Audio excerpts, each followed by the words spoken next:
Well, welcome to the city. We're so glad you guys are here. If you're new to us, or if it's been a while, let me kind of catch you up. We go verse by verse, chapter by chapter through Scripture, and we've been in the book of Acts for what seems like forever, a long time, right?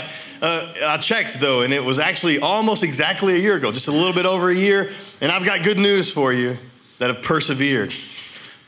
2 more chapters, and then we're done, right? 3 more weeks of this series, and we're covering a whole chapter today. So we're covering some ground. It's 44 verses. We have a long way to go. But let me kind of recap where we've been. Paul, of course, is in custody.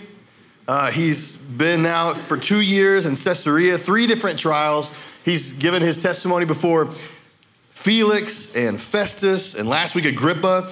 But the cool thing is he's had the chance to kind of share his Jesus story in all of these different situations. But at this point, Paul has to be getting tired of all the back and forth, right? He eventually just says, you know what? I appeal to Caesar. If you remember, he's a Roman citizen. This is his right to appeal to Caesar, to have his case heard before Caesar in Rome. And if you remember, it was Jesus that told him that eventually that Paul would be his witness before governors and kings. So he knows, he's been knowing this whole time, like, I'm headed for Rome.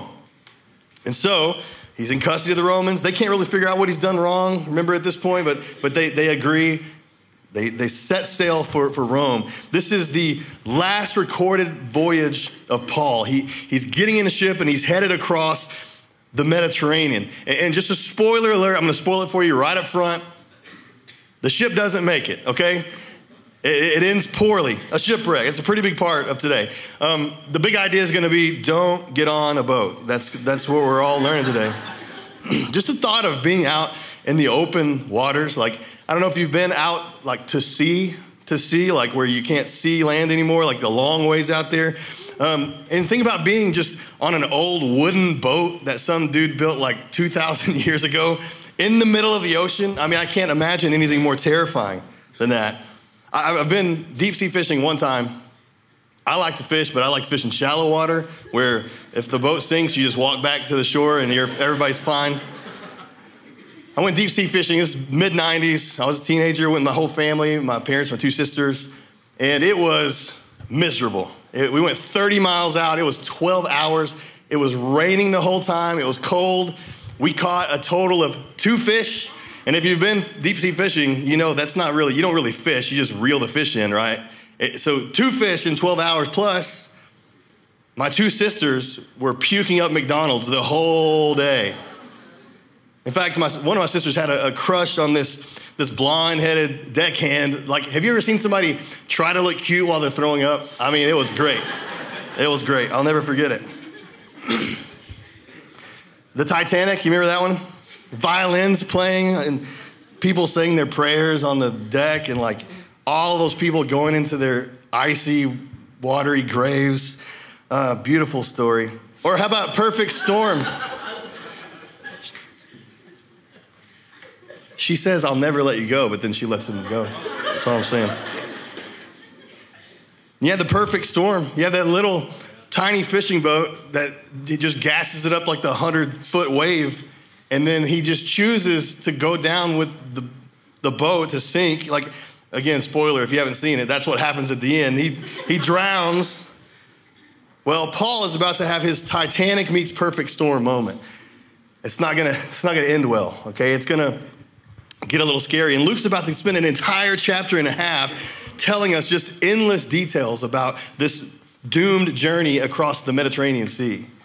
And so you kind of wonder, like, why is he including all of this detail? Like, why not skip to the good part? That's what we've all been waiting for.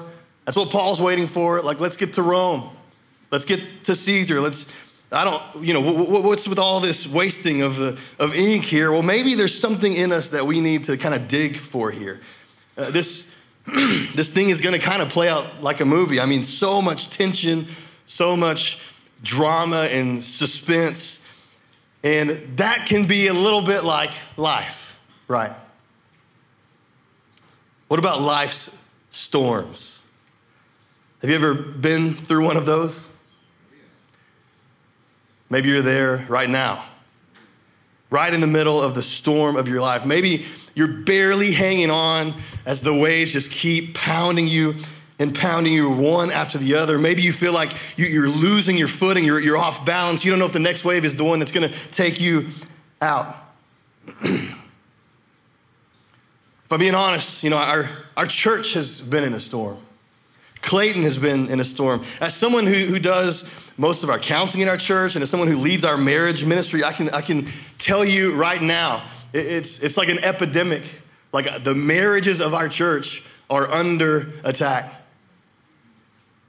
Many of you, right in the middle of the biggest storm of your life. Some of you are dealing with parenting storms. Some of you are dealing with just needing something from the Lord, and you're desperate. Maybe it's sickness, whatever it is. You're hanging on by a thread. Storms in our life can be scary, right?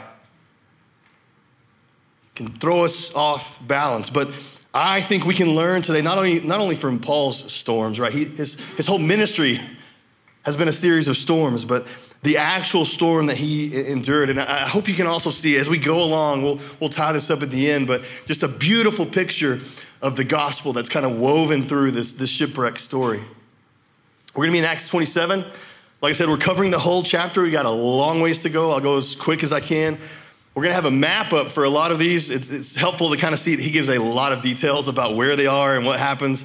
It's also in the message notes on your app. If you can't see, because I'm blocking it for some of you, you can pull it up there and follow along. But we're gonna start in verse 1. When the time came, we set sail for Italy. Paul and several other prisoners were placed in the custody of a Roman officer named Julius, a captain of the imperial regiment. Aristarchus, a Macedonian from Thessalonica, was also with us. We left on a ship whose home port was Adramyttum on the northwest coast of the province of Asia. It was scheduled to make several stops at ports along the coast of the province. So you can see on the map, they leave Caesarea. You notice right off the bat, Luke kind of does it again. He used the word us. What have we learned about us? When Luke is writing about these events, Luke again is with Paul. But Paul's a prisoner, right? Paul's a prisoner, and yet he has Luke and some other friends going along with him. What we're going to see here, and it continues to happen in kind of greater detail here. Luke kind of laying out just the favor that Paul has with Roman officials, in this case, Julius. Lets him bring some people along. Remember, they haven't even figured out what he did wrong, right? They know he's a Roman citizen, so he's kind of gaining some favor for some reason. Now, there weren't any passenger ships in these days. I don't know if you guys have been on a cruise or whatever, but they didn't have passenger ships back then. They had cargo ships. And cargo ships would also occasionally take people with them. This is from Craig Keener, a theologian. Because ships transported cargoes and only incidentally carried passengers, they did not provide services. Passengers brought their own food, which servants might prepare in the galley. Passengers slept in the open on the deck or in tents set up at night. So this wasn't a Disney cruise, okay? This wasn't the Royal Caribbean Wonder of the Seas. This, you throw in a drunken bachelorette party and it sounds a little more like a Carnival cruise to me, you know what I'm saying? If you cruise, you know what I'm saying. I'm not a cruiser, I've just heard things, you know. So the Roman commander here, they dock at Sidon. He gives Paul liberty here, okay? The next day, when we docked at Sidon, Julius was very kind to Paul and let him go ashore to visit with friends so they could provide for his needs. So they're at Sidon. Paul's getting some liberty to leave the ship and go hang out with friends. I mean, it's pretty incredible. But Paul, you got to remember, he was a little different than the other prisoners. He hasn't been convicted of anything, right? The other prisoners with him, probably convicted criminals, probably being sent to Rome to die in the arena. But also, and again, we're going to see this in increasing measure as we go along, you kind of start to get the idea that maybe, just maybe, Paul is getting favor because of something God is doing. Something God is doing in Paul's life. Maybe people are starting to see just God's character coming through Paul and his Christ likeness. Maybe. Verse 4. Putting out to sea from there, we encountered strong headwinds that made it difficult to keep the ship on course. So we sailed north of Cyprus between the island and the mainland. Keeping to the open sea, we passed along the coast of Cilicia and Pamphylia, landing at Myra in the province of Lycia.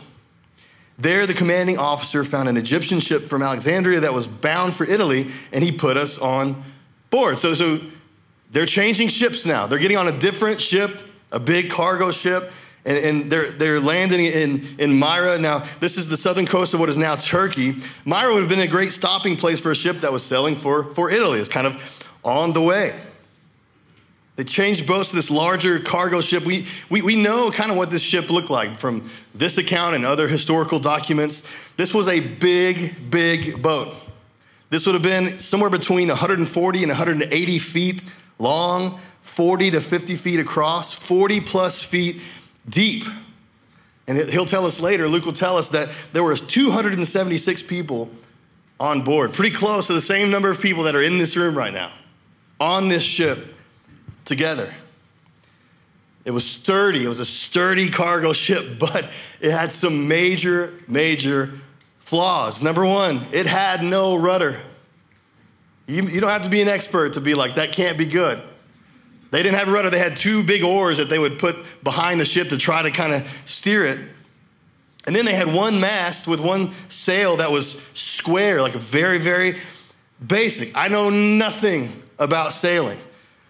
Like, I've never been real sure what voodoo magic is involved with a sailboat going into the wind. Like, I can't wrap my brain around how that's physically possible. But neither could they, right? Because they had one sail, and it was going where the wind was pushing them. And if you know anything about boats, again, you don't have to be an expert, but you want a boat to be able to go into a wave, right? Which is normally into wind. If a boat gets turned sideways, you don't want to take a wave that hits you broadside. You seen The Deadliest Catch? That's another horrible show about scary ocean. If you lose power out there, it's bad news. Verse 7.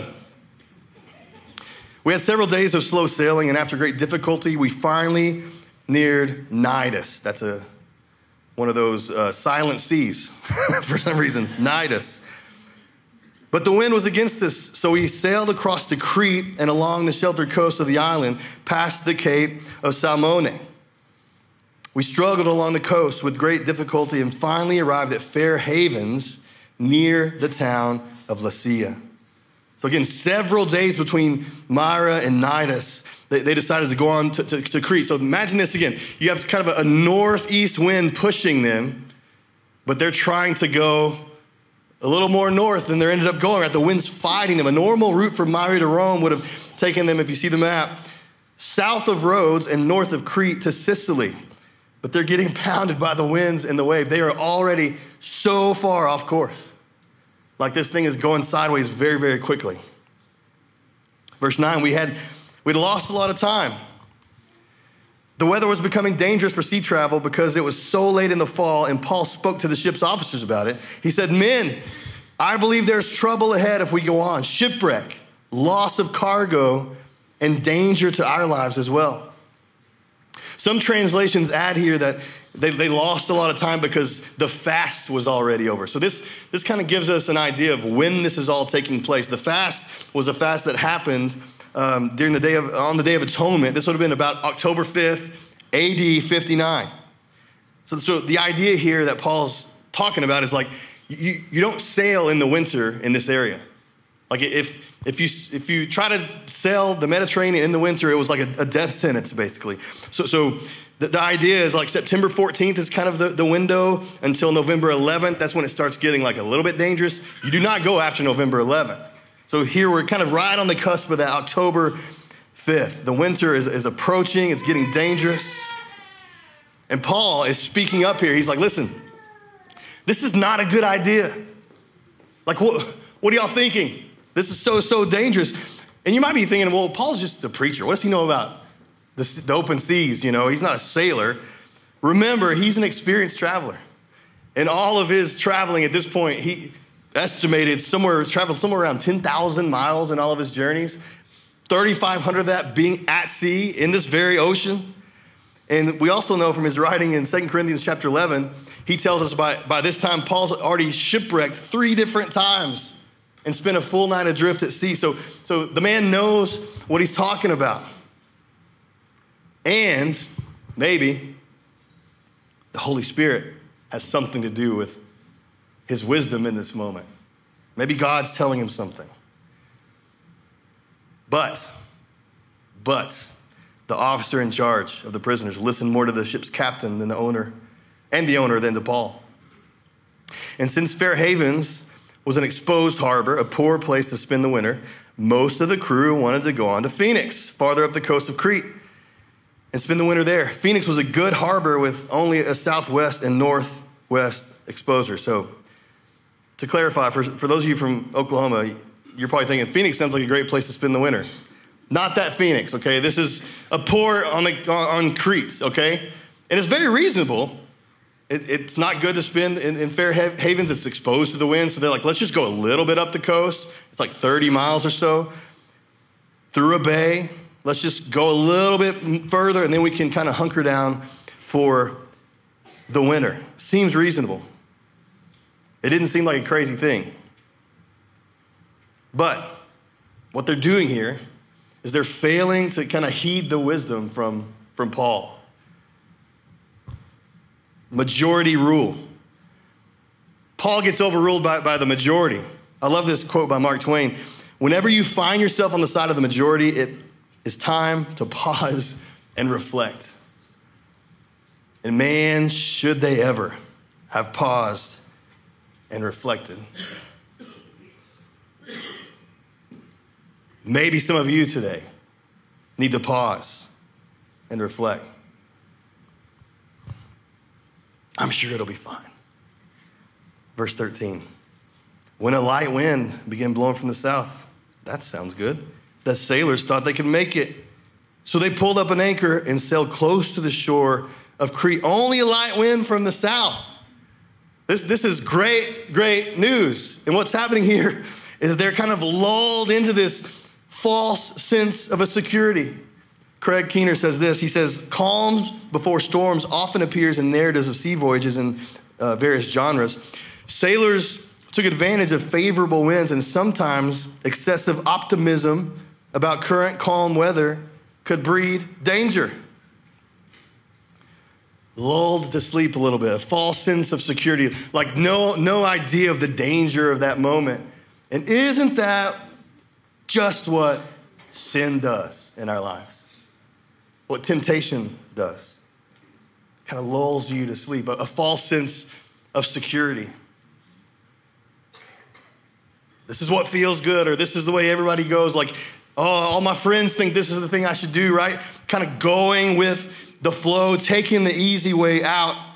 And before you know it, you're like the frog in boiling water. Sin always takes you further than you want to go and costs you more than you're willing to pay.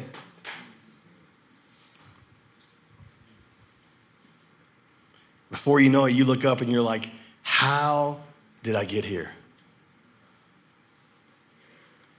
Maybe it's time to stop and pause, reflect. Because the storm, it's about to come calling. Verse 14. But the weather changed abruptly, and a wind of a typhoon strength called a northeaster burst across the island and blew us out to sea. And just like that, the worst has happened. The worst. It happened fast. See, these northeasters are so dangerous in this area, still to this day. It's like you have this area where all these conflicting winds just kind of swirl through. Their violent swirling winds by different air currents in that region. And remember the ship's capabilities. One sail, no rudder. They are in major trouble. You've heard up the creek without a paddle. This is out to sea without a rudder. And they're going wherever the wind blows them. Like they have no say in the matter. Terrifying. Verse 15. The sailors couldn't turn the ship into the wind, so they gave up and let it run before the gale. We sailed along the shelter side of a small island named Cauda. with great difficulty, we hoisted aboard the lifeboat being towed behind us. They would tow a lifeboat back there. At this point, it's probably filling with water, becoming a problem. So they might need it. They drag it on the boats. Then the sailors bound ropes around the hull of the ship to strengthen it, trying to hold it together. They were afraid of being driven across to the sandbars of Syrtis off the African coast, so they lowered the sea anchor to slow the ship and were driven before the wind. This storm has so seized this ship that the crew can't do anything about it. They are literally adrift in the storm of their lives. Just imagine on that ship, just the panic that sets in, the fear.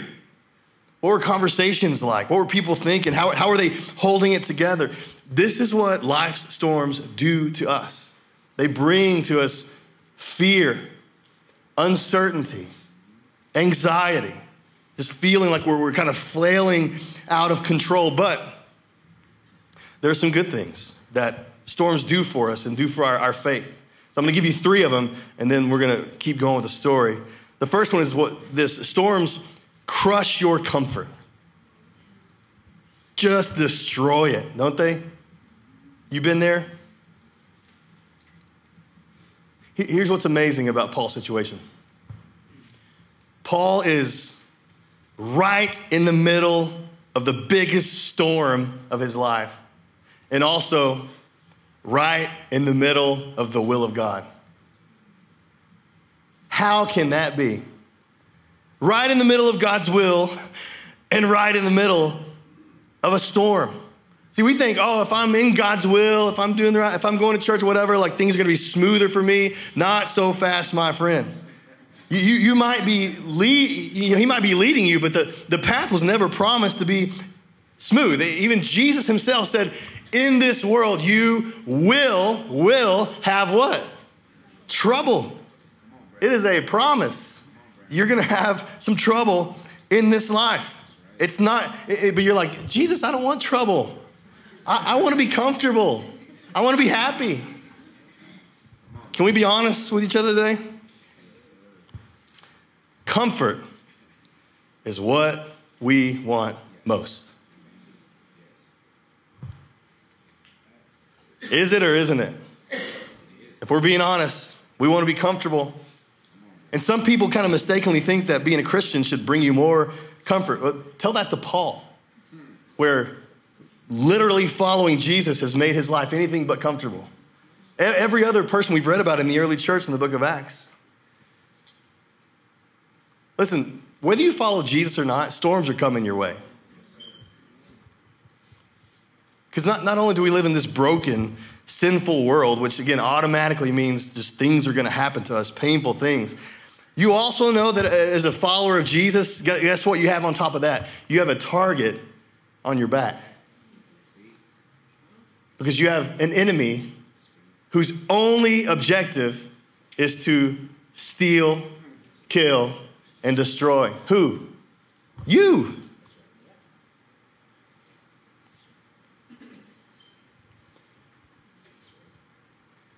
Storms always pull us out of our comfort zone.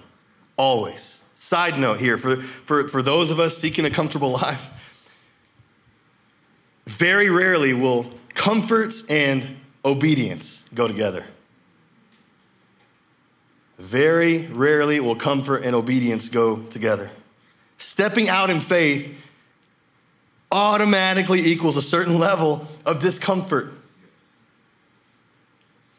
How's your walk with the Lord going? How's your life? Are you feeling really, really comfortable? Has it kind of been easy for you? You're probably not being very obedient.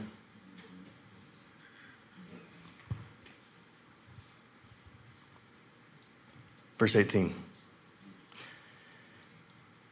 The next day, as the gale-force winds continued to batter the ship, the crew began throwing the cargo overboard. The following day, they even took some of the ship's gear and threw it overboard. The terrible storm raged for many days, blotting out the sun and the stars until at last all hope was gone. Their hope was gone.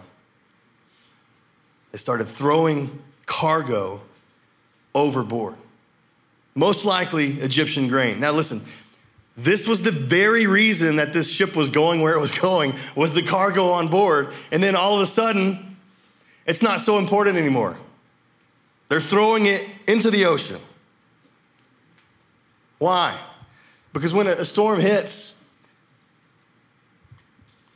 your values change.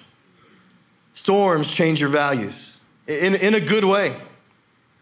All of a sudden, those things that used to be so important just aren't anymore. When the stuff hits the fan in your life, your priorities will change very, very quickly.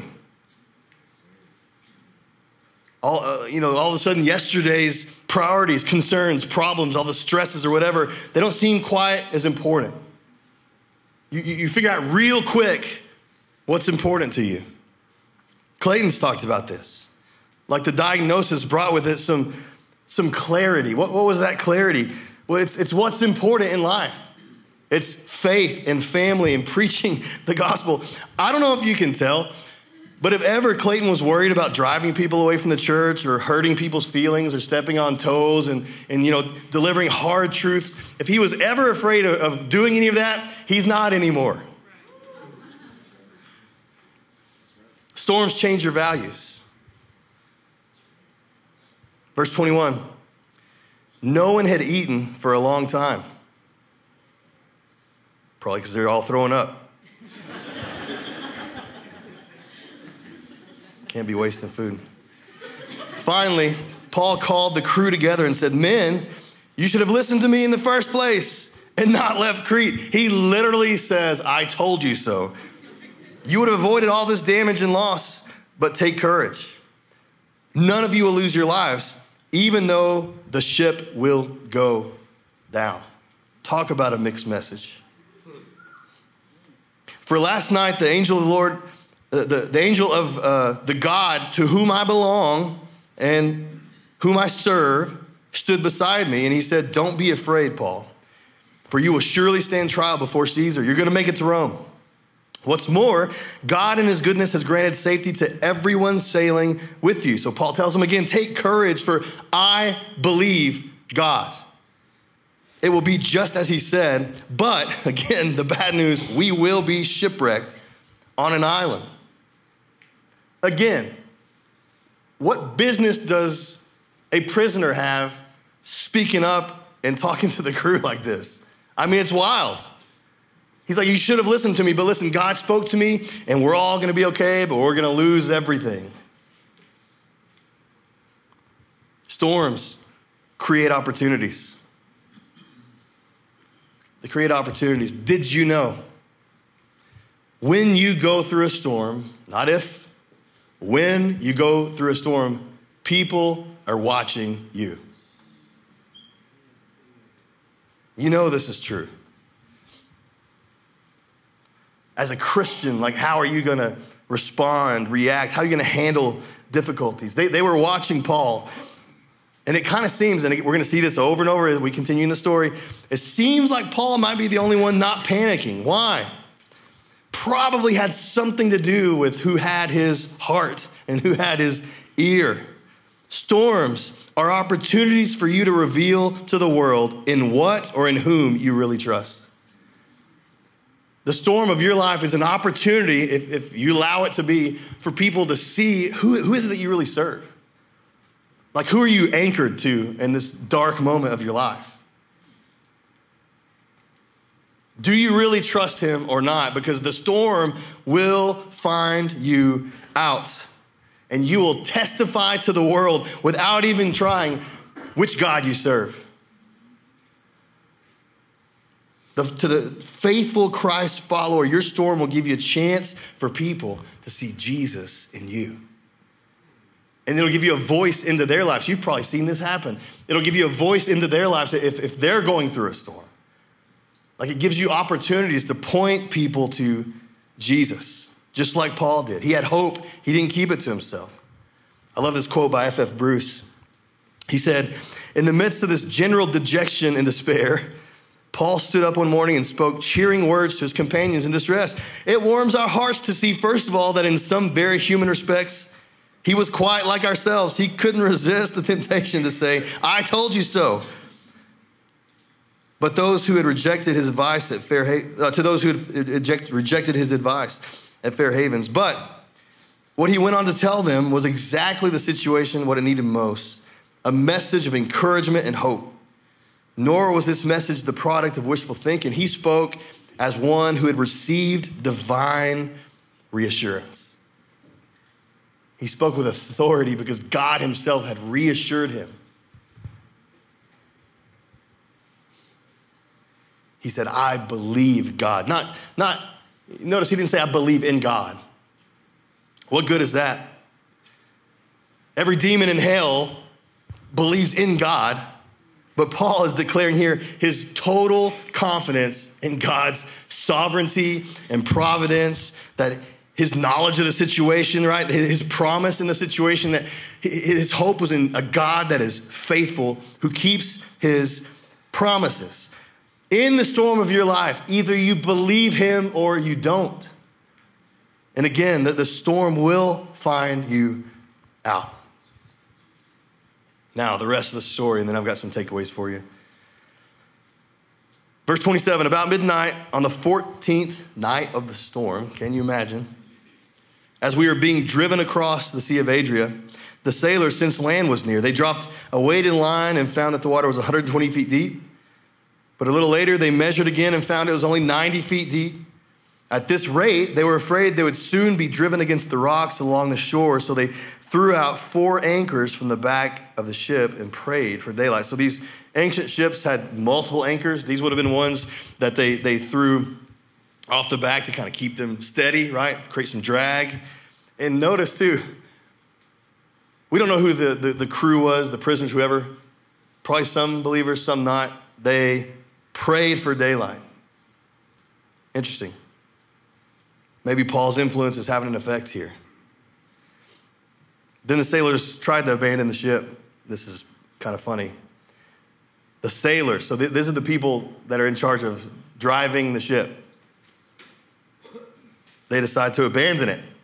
They lowered the lifeboat as though they were going to put out anchors from the front of the ship, but Paul said to the commanding officer and the soldiers, you will all die unless the sailors stay on board, right? The sailors are trying to save their own skin. They're like, look, if the sailors leave, we have no hope because they're the ones driving this thing. So the soldiers cut the ropes to the lifeboat and let it drift away. They knew they were nearing land. I mean, this was a selfish action taken by the sailors to save their own skin. And again, we have Paul, a prisoner. Who is he? Being like, stop those men, and they do. Verse 33, just as day was dawning, Paul urged everyone to eat.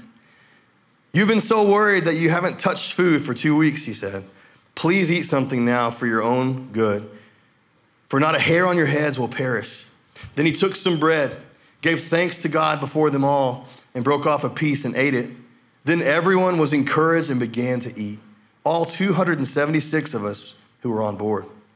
After eating, the crew lightened the ship further by throwing the cargo of wheat overboard. So you have an interesting thing happening here. Paul is being led by the Spirit, right? By what God has been calling him to do, but he's also mixing it here with just some good old-fashioned common sense. Like some general wisdom, like, hey, everybody chill out, eat something. Like it's gonna be okay. Paul's actions here show this compatibility between God's sovereignty and our responsibility as human beings. God will fulfill his promises, but that doesn't negate the importance of us, humans, of our actions as a means that God uses to carry out these promises. Like we have a role to play, and Paul is playing it. He's acting with wisdom, common sense, and obedience to God. Verse 39, when morning dawned, they didn't recognize the coastline, but they saw a bay with a beach and wondered if they could get to the shore by running the ship aground. So they cut off the anchors, left them in the sea. Then they lowered the rudders, which are oars, raised the sail, and headed towards shore. But they hit a shoal and ran the ship aground too soon. The bow of the ship stuck fast, while the stern was repeatedly smashed by the force of the waves. And began to break apart. The soldiers wanted to kill the prisoners to make sure they didn't swim ashore and escape. But the commanding officer wanted to spare Paul, so he didn't let them carry out their plan. Then he ordered all who could swim to jump overboard first and make it for land. The others held onto planks or debris from the ship, so everyone escaped safely to shore. What do you know? Exactly what God said would happen, happened.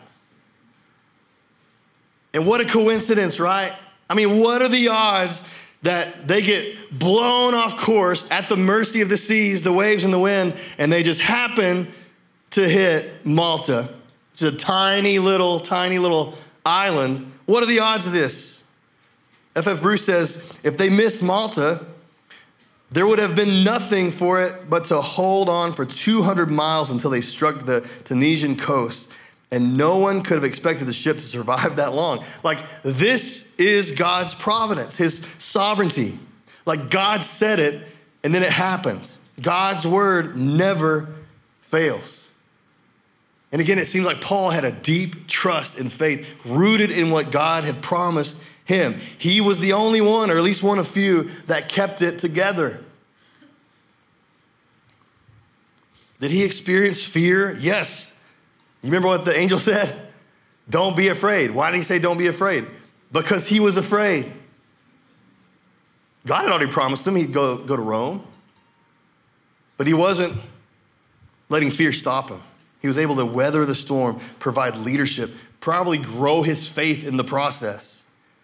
So what kept Paul so calm, so tethered? Well, Paul was anchored. I've got 3 anchors of Paul to share with you. The first one is this. Anchor number 1, ownership. Ownership. If you remember back in verse 23, he was telling about the angel coming to him. He said, last night, an angel of the God to whom I belong came to me. He said, I belong to God. Paul remembered that he belonged to God and served God. God never forgets those who belong to him and serve him. You belong to God? You're a follower of Jesus? You're in a storm? Yeah, God knows. God sees. He knows your name. He knows the pain that you feel in those quiet, hopeless moments. He says, I'm with you in the middle of it. His heart is with you. He's an anchor in your life. Christian, you don't belong to yourself. You belong to him. And if you belong to him, then you have a calling. You have a purpose. You have an anchor. And God would say, listen, I know you're afraid, but fear not. Like, where's your trust?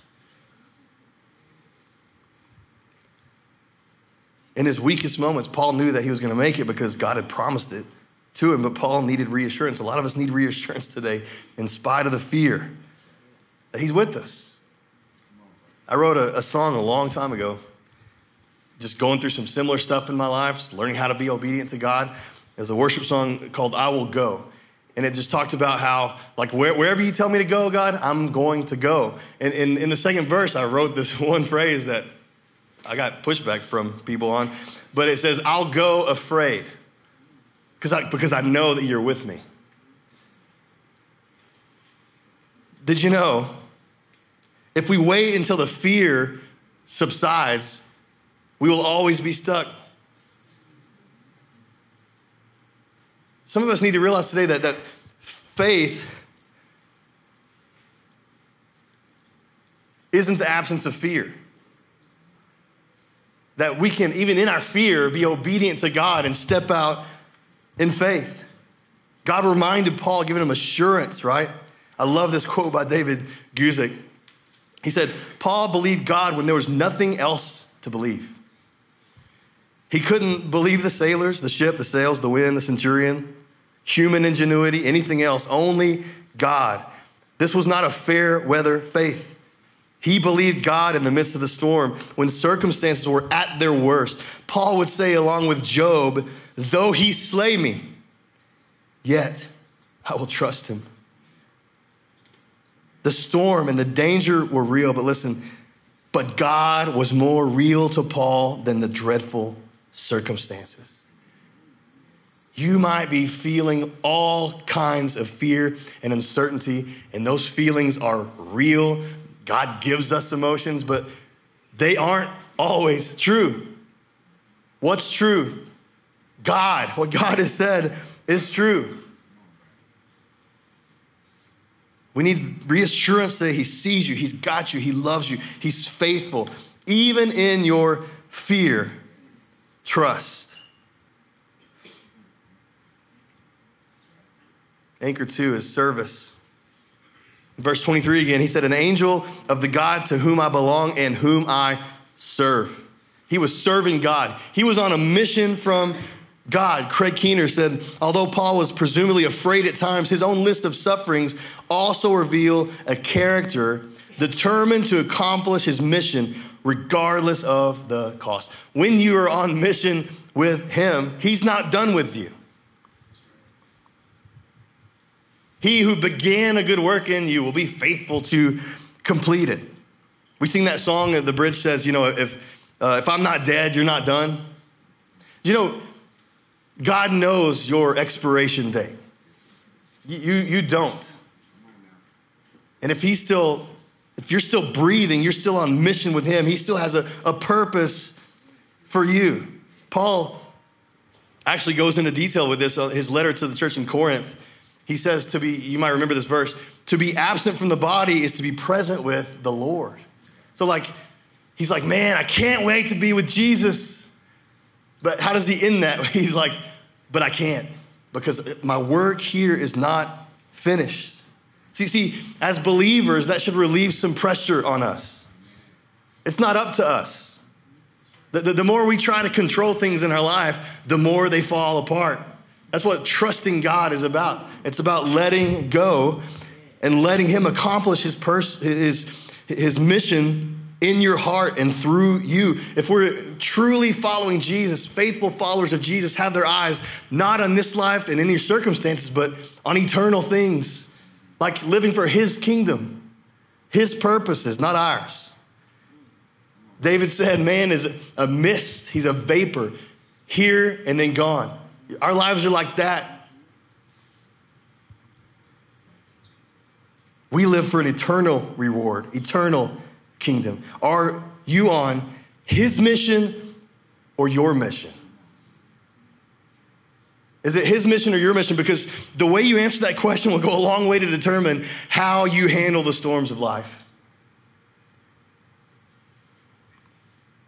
Anchor 3, trust. You remember in verse 25, he said, I believe God. Not in God, I believe God. You remember what it said?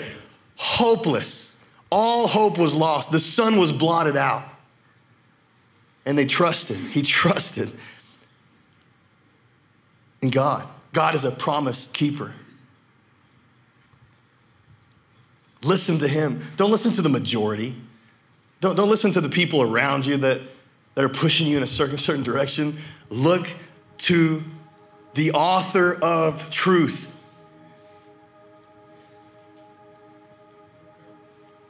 Keener said Paul does not still a storm like Jesus, but he does trust that it will not prevent the fulfillment of his calling. Let's listen.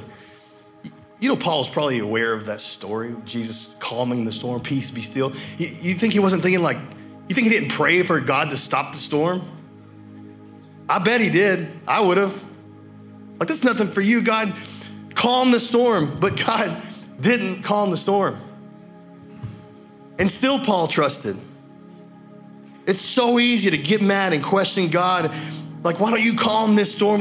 Why have you allowed this storm in the first place? This is when it requires from us a but if not kind of faith, like an even if kind of faith. You remember the story of Shadrach and Meshach and Abednego when they're in Egypt and they're saying bow or whatever, worship, and they're like, no, we're not going to. And they say, well, we're going to throw you in the furnace. You're going to burn up. What was their reply to that? They said, our God will rescue us. So much confidence in God right there. Like he's gonna rescue us from an actual furnace, fire. But then they don't stop there. They say, but even if he doesn't, we trust. We're not bowing to any other God. Do we want to be burned up? No, we want him to save us. But even if we do burn up, like he is our God and we trust him. We trust no matter the outcome. Again, back to open-handedness, trusting in God, not in our desired outcome.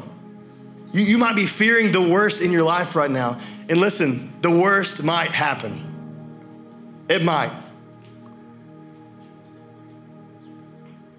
And you might be questioning, you might be doubting, you might be mad at God. Listen, God's big enough to handle all that. All he asks you to do in the process is trust him. Just trust him. Even if it's not what you want. Because we know that he wants the best for us. And he can use all the crud in our life. And it may not be your doing, it may be somebody else. Maybe you have no control over situations.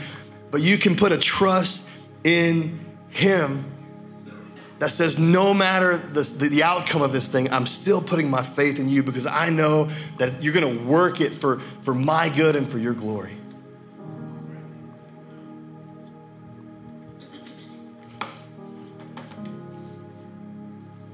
Ownership, service, trust. You know what that sounds like to me?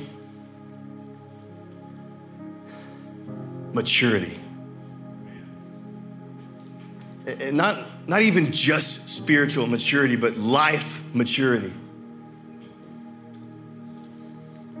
Paul writes later to the church in Ephesus. He's talking about how it's our job as pastors to teach you guys, to equip you guys to do the work of the ministry. You remember that? And he says that when this happens, it just creates like this beautiful unity in the church and maturity in the church. Like together, community, doing this thing together. And he says, chapter 4, verse 14, then after this thing takes place, we have this unity, maturity, we will no longer be immature like children. We won't be tossed and blown about by every wind of new teaching. We won't be influenced when people try to trick us with lies so clever they sound like the truth. Instead, we'll speak the truth in love, growing in every way more and more like Christ, who is the head of his body, the church. He makes the whole body fit together perfectly as each part does its own special work. It helps the other parts grow so that the whole body is healthy and growing and full of love. An anchor of maturity and unity and community. Listen, this is the way God designed it to be. You know the beautiful part of all of it? What he's saying here, you're not alone in your storm. Like we're in this together. We can go through storms together. We can suffer together, cry together, hold on together. We are called to love God and love each other. You should never, as a follower of Jesus, be walking through a storm alone. But we don't do this very well.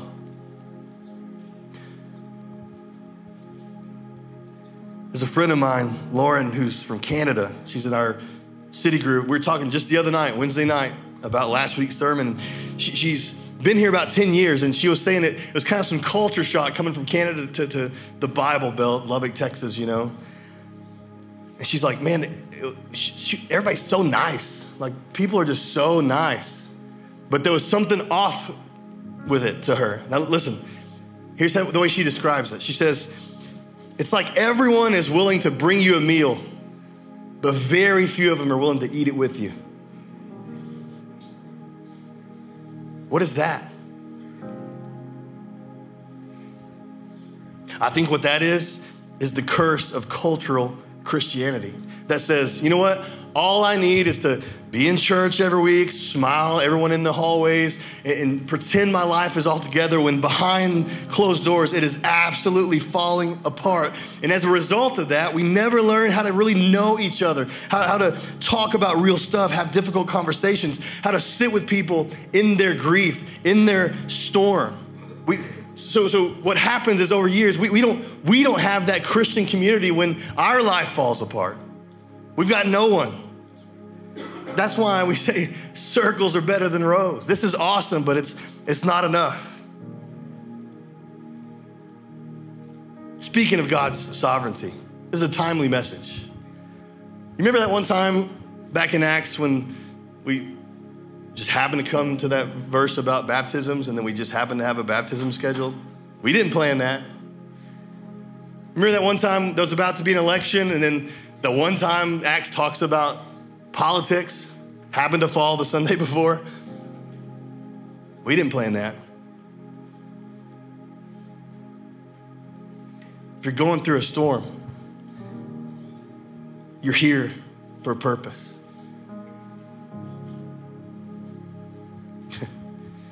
God is trying to get someone's attention. Satan is so attacking our church family. I mean,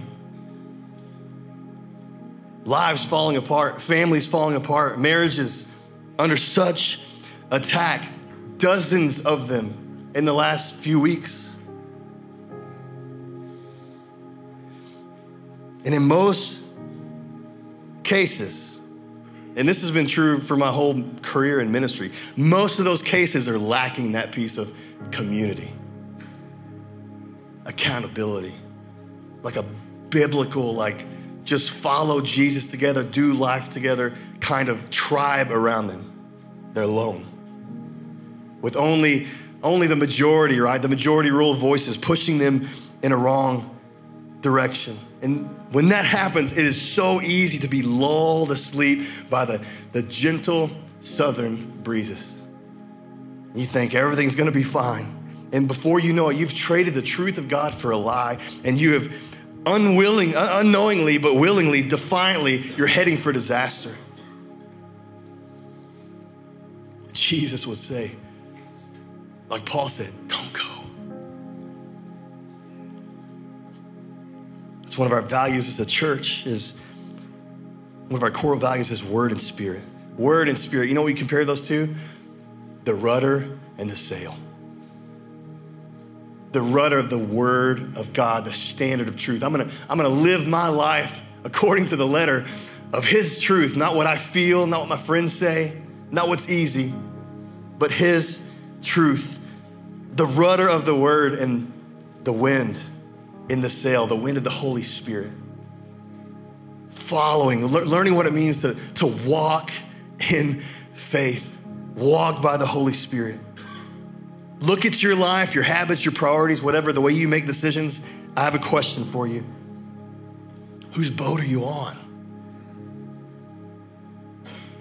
Because a rudderless ship is a doomed ship. A rudderless life is a doomed life.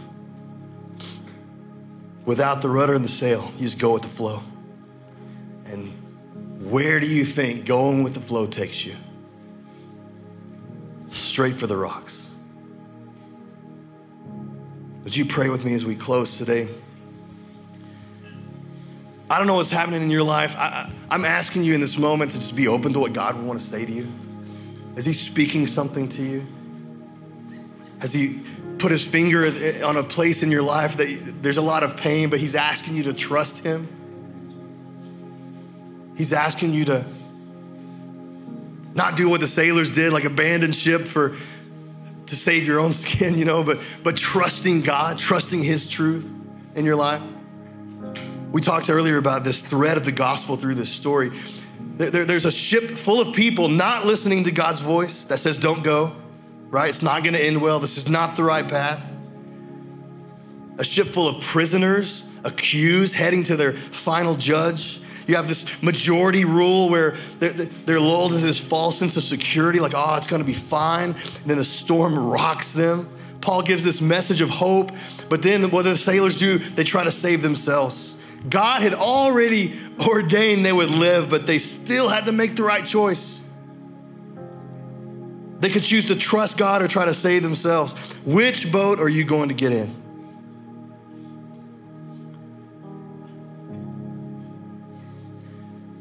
Maybe that's your story. You've been in your own boat. You've never trusted God. You don't belong to him. You don't serve him. There's never been a time where you didn't just think in terms of, oh, Jesus saved me because I prayed a prayer, but you've never made him Lord of your life, like handed him your life's keys and said, Jesus, I'm following you. You can do that today. Jesus paid the way. He took your sin, your shame on himself. He died on a cross as a sacrifice for your sins so that you have an opportunity to accept that free gift that he's offering you and make Jesus Lord in your life. And then you get to go with God. You get to live for something bigger than the here and now, for eternity. You get to be on mission with him. You get to have the assurance of knowing that even though storms are coming your way, you don't have to be alone because he is with you. God, speak to us. Be with us in our storm. God, we know it's not gonna be easy. We know there's dark and scary days ahead, but we know because of the God we serve, we don't have to lose hope because you are with us. You see us. I pray, God, that we would make an active choice in our lives, in our storms, not to just listen to our emotions and our fear and all that stuff. God, let us feel it, but then let us put them aside and say, but I trust in you. Even though it's not my desired outcome, even though things might continue to fall apart, God, I'm making a choice in my life to release it to you because I trust you, even if I trust you, because you're good and you're faithful. In Jesus' name.